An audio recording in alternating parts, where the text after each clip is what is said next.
My name is Jessica. I'm a 28-year-old office worker.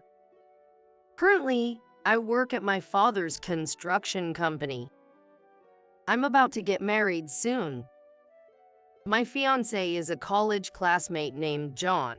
He confessed his feelings to me, and we started dating, and now we live together. John works in a company in downtown, and I work at my local father's company. He commutes by train, but I drive to work. Right now, I'm busy preparing for our wedding, which is just 3 months away. John usually gets home around 7 p.m., so I usually take care of the meals since I get home earlier. On weekends, he takes care of cleaning the room and the bathroom. I love cars, especially driving them. Because of my father's company, I also have a crane operator's license. I'm 5 feet 1 inch tall and have a youthful face, so when I operate a crane at the construction site in my work clothes, I often surprise people. Well, seeing their reactions is part of the fun. One day, I was about to go shopping by car. I was going with my best friend, Olivia. We've been friends since elementary school and even went to college together. She's a friend I can talk to about anything. That day, we were heading to a newly opened outlet mall. It's in the next state, so it's a bit of a drive, but we decided to make a trip out of it. I headed to the convenience store, our meeting place, and met up with Olivia. Sorry to keep you waiting. Did you wait long? No, I just bought some coffee. Want some, Jessica? Olivia's coffee looked so tempting that I decided to take her up on her offer. Thanks, then please get me one too. I'll set up the GPS. No problem. As I asked, Olivia happily went into the coffee shop. I tried to set the destination on the car's navigation system, but accidentally pressed the history button. Really, this panel is so unresponsive. It happened when I was trying to switch the screen. But what's this history? There were a lot of motel names in the history that popped up. What is this? Of course, I had never searched for them. This car is mine, but John uses it sometimes too. It must have been John who used it. Oh well. I didn't dwell on it and continued setting up. I set the destination for the day and headed to the outlet mall with Olivia. Soon, we were on the freeway. The weather was nice, and it was a pleasant drive. Near one of the interchanges, Olivia suddenly said, Look, it seems like there are a lot of motels around here. "The motels in the navigation history were supposed to be around here too?" I only glanced briefly since I was driving, but indeed, there were many motels around. Really, there are a lot. Olivia and I laughed together, but the fact that there were so many motels in the history did bother me a bit. After finishing our shopping, I dropped Olivia off at her home and we said our goodbyes. Once I was alone and arrived home, I operated the car navigation system again to check the history. Sure enough, there were many motels listed near that interchange. John is supposed to use business hotels for business trips, so I felt a bit suspicious. I decided to keep an eye on John's activities and wondered why he had searched for so many motels. I decided to install a dash cam in the car. Before installing it, I discussed it with John. That sounds good, right? Many cars have them these days, and it's good for safety. John agreed. But if you're installing it, you should pay for it, Jessica. It's your car after all. It's in my name, but you use it too. I persuaded John, and eventually, he agreed to contribute some money. The next day, after work, I drove straight to the dealership and had the dash cam installed. It has cameras facing both front and back, and one that records the interior of the car. The recording time is 5 hours, after which it overwrites the older files. I also installed a GPS logger. This device records the movements of the car using GPS. Later, after John used the car, I checked the recordings from the dash cam and the data from the GPS logger. Since I use the car for commuting, John mainly uses it on weekends. Of course, he always asks for my permission beforehand. One weekend, John asked me, Can I use the car this Saturday?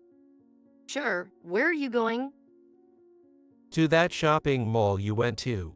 A friend of mine wants to check it out. "Really? Which friend?"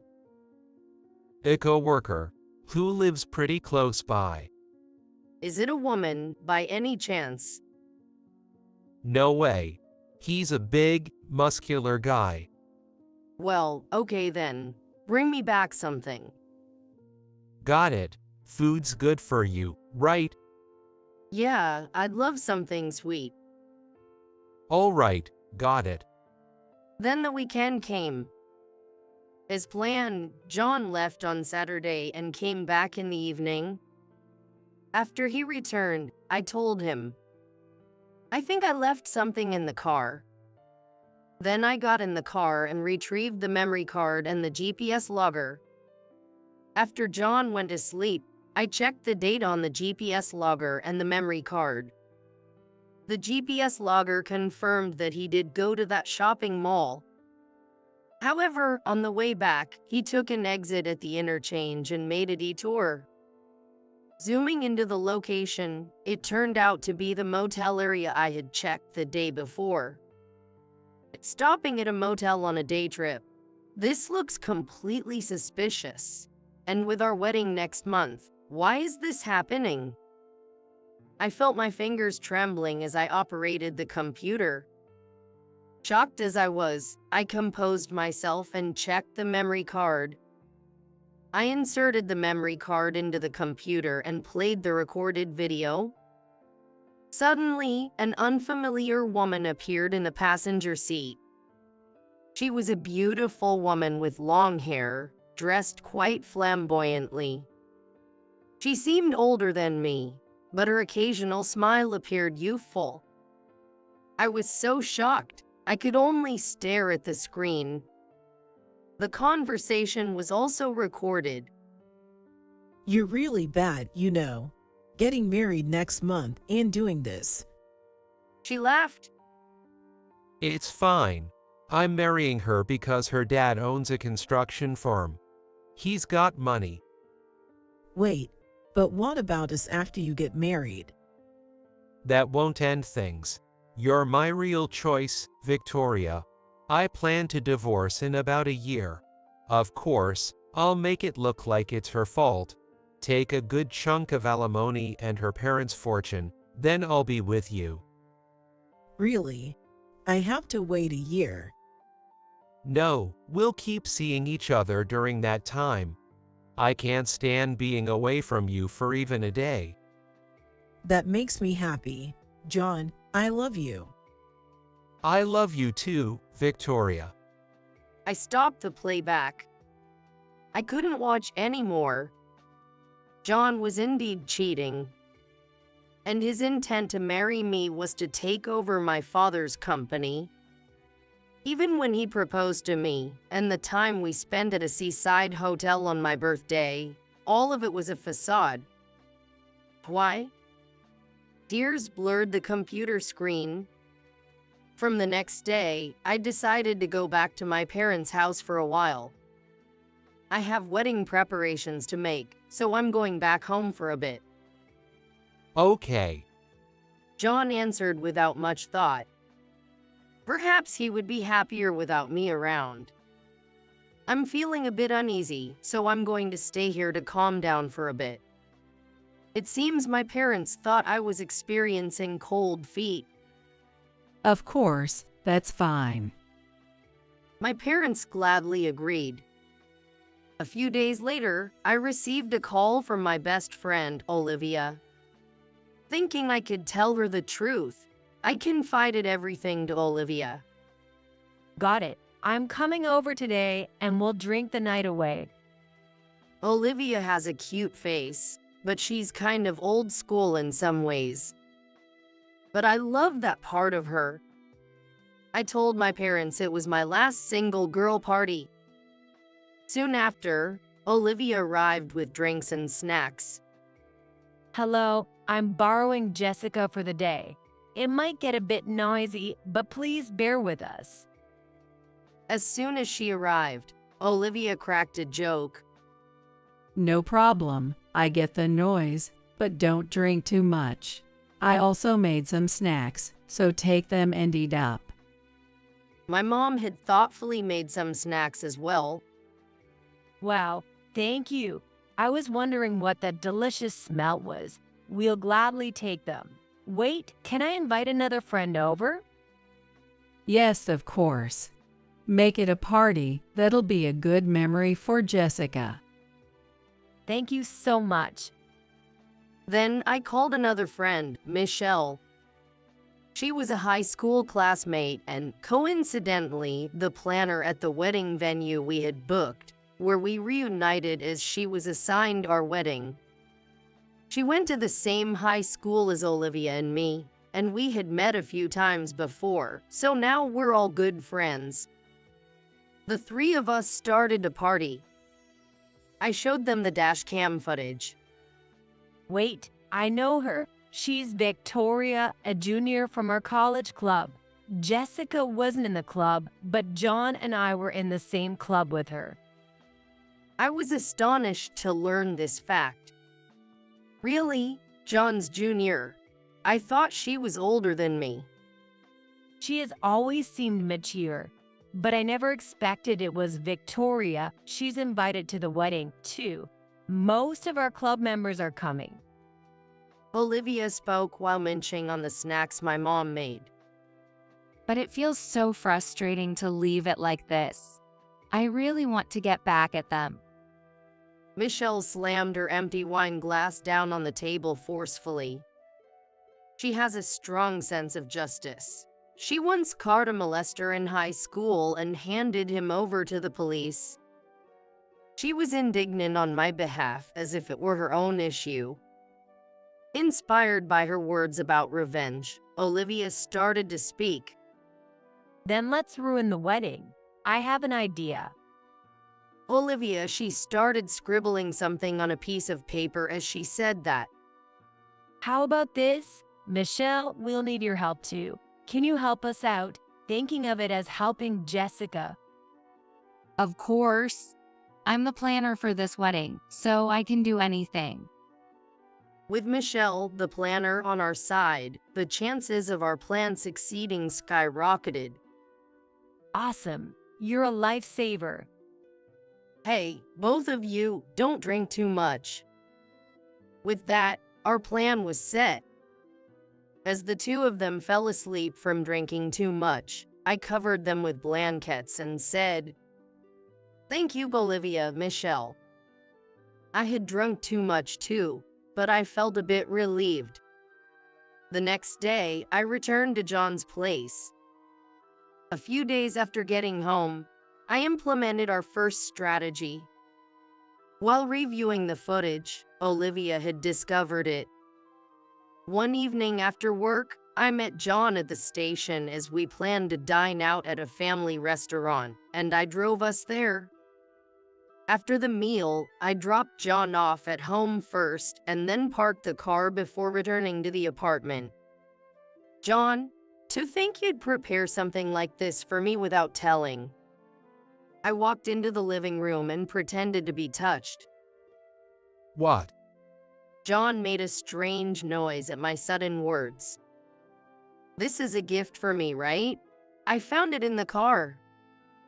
I showed John the paper bag containing a designer brand bag. The paper bag also had the brand's name written in large letters.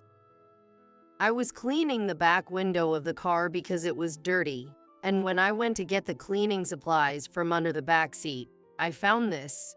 Oh, John, you were trying to surprise me by hiding it there, weren't you? Sorry, I found it. I played dumb and pretended to be even more delighted. Well, that is. John fumbled for words. What? Is there someone else you'd give something like this to? Don't be silly. There's no one for me but you, Jessica. Right? You bought it for me, didn't you? How much was it? Around $2,000. Thank you so much. Yeah, it was a limited edition, so maybe $5,000. I thought it would suit you. It was supposed to be a surprise. Well, you got me. Yeah, it seems a bit youthful, but I can still pull it off, right? Of course. Any bag would look good on you, Jessica. Hey, that's not really a compliment, is it? Eeps, sorry. Then I'll keep it safe. Thanks so much. Yeah. When I heard his last sigh, I had to struggle to keep from laughing. During that party, I had seen in the recordings that John was being nagged by Victoria for a luxury bag. And then, he bought the luxury bag and hid it under the back seat of the car. I found it and ended up receiving it instead. Even during dinner that evening, John was sighing. Serves him right. A few days later, my dad called me. It seems his bad habit kicked in again. He had gone and bought a new car. My dad has always loved cars and has owned many over the years. He told me that on his way home from work, while driving on the highway, he impulsively stopped in front of a used car center, and there, he spotted a top-notch model of a car he had always admired and ended up buying it on the spot. Dad, Mom must have scolded you, right? Yeah, getting scolded is nothing. Listen, it's a car I've always wanted. I thought if I missed this opportunity, I might never get it again. I can't wait for it to be delivered. Seriously, you never think about what comes next. What about your current car? Yeah, I'll give that one to you. It's still in great shape. It's better than these flimsy new cars. Well, I was actually starting to get tired of my current one. Just sell that one. An automatic like that is no fun, right? But then it hit me. Okay, I'll do that. Thanks, Dad. Yeah, it's getting delivered next week, so come pick it up by then. I'll have it cleaned up for you. Okay, but Dad, this has to be the last of your hobbies, all right? Don't say that. A man's passion never ends. All right. Thanks, Dad. After hanging up, I couldn't help but smile. And so, my car changed a few days later. Jessica, did you change your car? It looks cooler than the previous one. Yes, my dad bought a new car, and I got his old one. It's cooler than the previous one, isn't it? Yo, it's cool. Let me borrow it next Saturday. Sure, that's fine. It felt like a fish taking the bait. Then on Saturday, John took the car keys and left, but soon came back. Hey, that car. What's wrong? It doesn't start. No, it's not that. I can't drive it. You can't drive it. Yeah. What's wrong? It was fine when I drove it yesterday. But it's a manual. So, what about it? Well, I only have an automatic license. All right. It's not funny. I can't drive the car. It's a problem if I can't use a car. Why is it a problem? Should I drive for you? No, that's also troublesome. I don't want to bother you on your day off. What? I don't mind. No, it's okay. I'll figure something out. Really? Well, take care then. He can't figure this out. Serves him right. The car I got from my dad is a manual. I have a manual license, so it's no problem for me, but John only has an automatic license. He legally can't drive that car. He probably couldn't drive it even if he tried. I already knew he was using a car for weekly dates. That's why I switched cars. It's in my name, so I can do whatever I want with it. Serves him right. With just 1 week left until the wedding, I received a call and was summoned to a specified location. Hello, I'm Jessica. Hi, Jessica. I apologize for calling you out. No problem. So, what's the situation? Well, please take a seat first. I'll explain everything now. I was led into a conference room and took a seat. Firstly, regarding your request. Yes, this was a private investigator's office. I had hired them to conduct a background check on John. Regarding John, we can definitively say he's been unfaithful. We have secured photos and videos.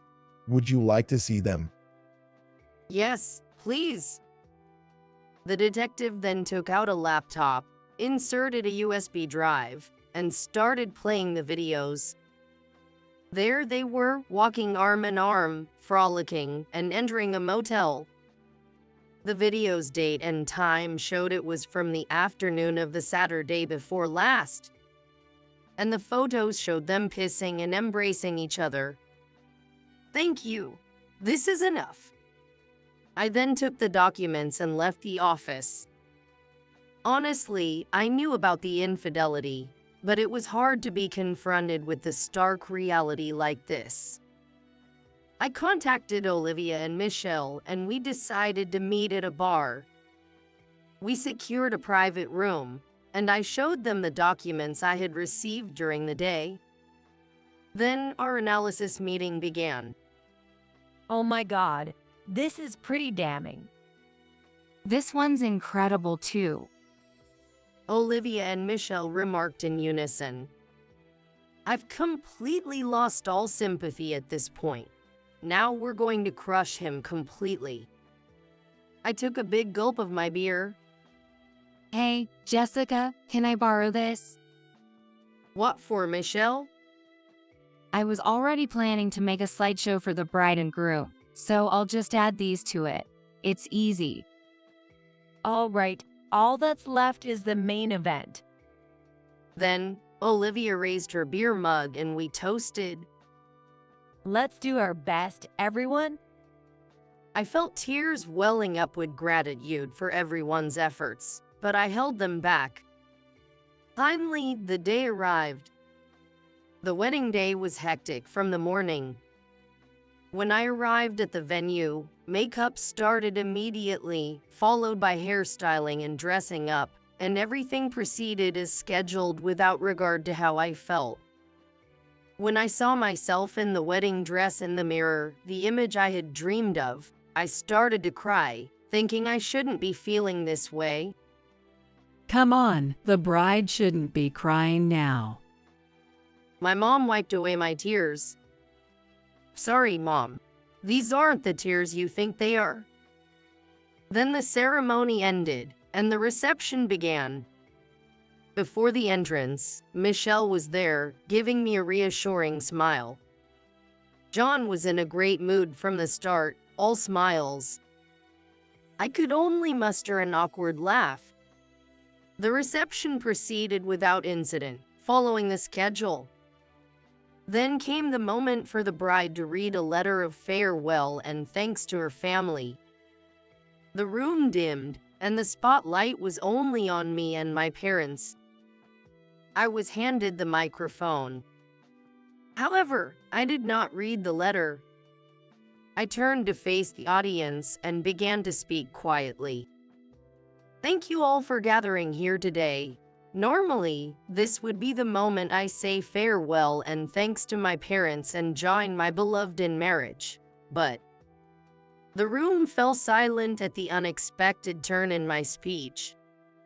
From the corner of the stage, Michelle gave me the okay sign. The real bride is not me. As I declared this, the room burst into murmurs. The real bride is Victoria, John's junior from college. He said she was the one he truly loved. I have proof. As my words ended, the spotlight shone on one person in the venue. The spotlight illuminated Victoria. Lively music started playing, and a slideshow began. Images of two people holding hands, kissing, and entering a motel were displayed in sequence. Then the music stopped, and a video of their conversation was played loudly. The venue erupted into chaos. What's the meaning of this? John, explain yourself. Amid the shouting, I handed the microphone to a pale-faced John, greeted his parents, and stepped down from the stage. Then, Olivia and Michelle rushed over and practically dragged me out of the venue. Behind us, the commotion had become incontrollable. Still in my dress, Michelle led me to an unused dressing room. Olivia brought my belongings and clothes, and I quickly changed and left the wedding venue. Then, Olivia drove me home, and I was finally able to relax. We did it. Yes, we certainly did. Despite causing a huge scene, I felt surprisingly exhilarated. After the wedding debacle, I packed my bags and returned to my parents' home. Although my parents were quite angry when they got back, they weren't too harsh since John was to blame. My father took care of the aftermath. Thankfully, everyone understood the situation regarding the broken engagement, and things resolved smoothly. John was the one who really had a hard time. After his affair was exposed and the wedding was ruined, his parents had to pay for all the expenses. Moreover, since his boss was at the wedding, it also came out at work that he had been using company email to contact Victoria during work hours, leading to his demotion. He didn't lose his job, but he couldn't bear the work environment after causing such a scandal and soon quit. Victoria, unable to be with John after the commotion, eventually broke up with him. I called off the engagement and demanded compensation for the damages and other costs from John. Since John had spent most of his savings on the wedding preparations, his parents covered the payments. With no particular skills, John struggled to find a full-time job again. He is now working part-time to repay his debts. I also demanded compensation from Victoria, John's affair partner. Since she had a history of bad behavior and had been disowned by her parents, she had to pay the compensation herself. Of course, she had no savings, so she apparently borrowed money from some shady lenders. Now, she's working in the nightlife industry to make the payments. While the emotional damage I suffered seems incomparable, it felt like they got their just desserts. Thanks to my father's kindness, I was put on leave from work, and with some free time, I decided to travel. In such times, people often head north rather than south for some reason. Michelle, feeling responsible for her role in the upheaval, had resigned from her job at the wedding venue. Feeling a bit guilty, I invited her to join me on the trip. Thanks to the compensation from John, I could cover the expenses. During the trip, we befriended two men and exchanged contacts, agreeing to meet again back home. They were colleagues from the same company and visited this tourist spot annually. Back home, I shared this with Olivia. Why didn't you invite me? Olivia was a little upset.